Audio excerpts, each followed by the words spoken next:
السلام علیکم. آج ہم بات کریں گے خسرہ گرداوری کے اوپر کہ خسرہ گرداوری جو ہے وہ کیا ہوتی ہے.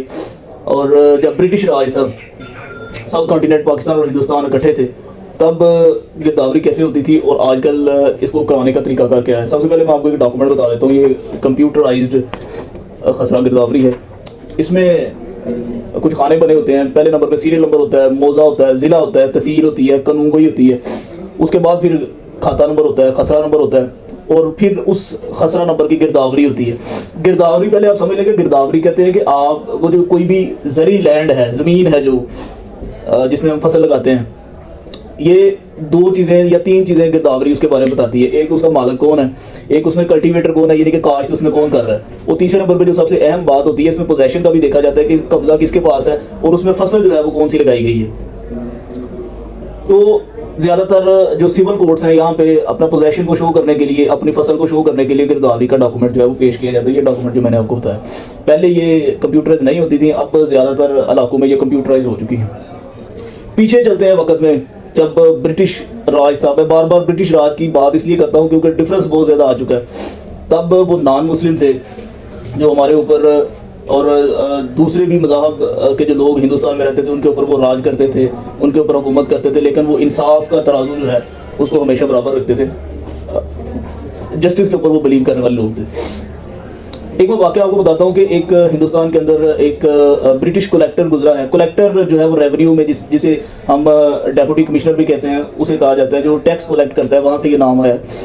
تو جیکسن نام تھا اس کا, ڈی سی تھا, ڈسٹرکٹ کلیکٹر تھا. اور تب یہ ہوتا تھا کہ جو ڈسٹرکٹ مجسٹریٹ بھی اس کو کہا جاتا ہے, مجسٹریٹ کے جو کام ہوتے تھے, رسپانسبلٹیز ہوتی تھی, وہ بھی اسے کلیکٹر کو دی جاتی تھی. تو یہ گرداوری جو ہے یہ معاملہ جیکسن کے پاس ایک آیا. تو اس نے جب وہ گرداوری دیکھی تو اس نے کہا کہ جب آپ نے گرداوری کی تھی موقع پہ جا کے, تو کیا گاؤں کا لمبردار اور گاؤں کے کچھ لوگ وہاں پہ موجود تھے؟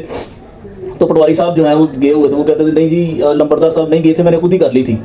تو وہ بڑا ناراض ہوا. تو اس نے یہ خراب ہے, یہ جو گرداوری آپ لے کے آئے, مجھے خود جانا پڑے گا. وہ اپنی گھوڑی پہ بیٹھتا ہے, ساتھ پٹواری ہوتا ہے, محکمہ ریونیو کا سارا عملہ ہوتا ہے, اور موقع پہ جاتے ہیں. گاؤں کا لمبردار وہاں پہ آتا ہے, گاؤں کے 4-5 لوگ وہاں پہ اکٹھے ہوتے ہیں. وہاں پہ دیکھی جاتی ہے فصل جو ہے وہ کتنی ہے. گھوڑیوں پہ جاتے ہوتے تھے. ڈسٹرکٹ کلیکٹر جو ہے وہ خود جاتے تھے گرداوری کرنے کے لیے, تاکہ کسی کے ساتھ کوئی ناانصافی نہ ہو. اور آج کل میرا نہیں خیال کہ کوئی پٹواری حلقہ جو ہے وہ بھی موقع پہ جا کے گرداوری کرتا ہو.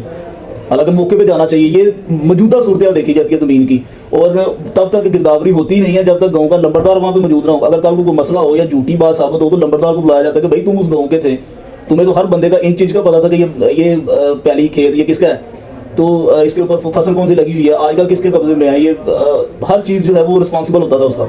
بعد میں پٹواری رسپانسبل ہوتا تھا, بعد میں اسسٹنٹ کمشنر رسپانسبل ہوتا تھا, بعد میں ڈسٹرکٹ کمشنر جو ہے وہ رسپانسبل ہوتا تھا. تب سفر کرنے کے لیے گھوڑیاں ہوتی تھیں, اور گھوڑی کے اوپر جاتے تھے, وقت کے اوپر آفس پہنچے تھے, آفس سے گھوڑی پہ بیٹھتے تھے اور سیدھا وہاں پہ جاتے تھے اور گرداوری کرتے تھے. آج ماشاءاللہ 3-4 کروڑ روپے کی گاڑیاں ہیں ہمارے جو کلیکٹر صاحب ہیں.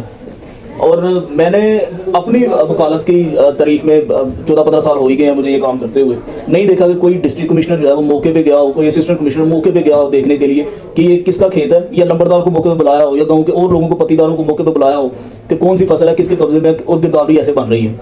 پٹواری جو ہے یہاں بیٹھے ہوتے ہیں, محکمہ ریونیو میں پیسے لیتے ہیں, 4 خود ہی لکھ دیتے ہیں. بعد میں دوسری پارٹی آتی ہے, وہ کہتے ہیں نہیں جی یہ تو ایسے نہیں ہے, یہ تو قبضہ تو میرا, اس کو لکھ کے دے دیتے ہیں. یہ جو نظام ہے, جب اس طرح کی ناانصافی کسی ریاست میں ہو جاتی ہے, کسی نظام میں ہو جاتی ہے, تو یاد رکھیے گا وہ نظام زیادہ دیر تک نہیں چلتا, وہ دیوار کے ساتھ ٹکرا جاتا ہے ان قریب. تو ہمیں جو ہے وہ سب سے پہلے اپنے اندر اور یہ سارے کے سارے جو محکموں کے اندر ہے, صرف ایک چیز لانے کی ضرورت ہے, وہ آنیسٹی ہے. اور honesty is the best policy. بچپن سے پڑھتے آ رہے ہیں, بہترین حکمت عملی ایمانداری ہوتی ہے. اگر ہم ایماندار ہوں اور آج بھی ویسے کہ صحیح کام کریں جیسے کہ ہیں, تو تب جو ہے ہم آگے بڑھ سکتے ہیں.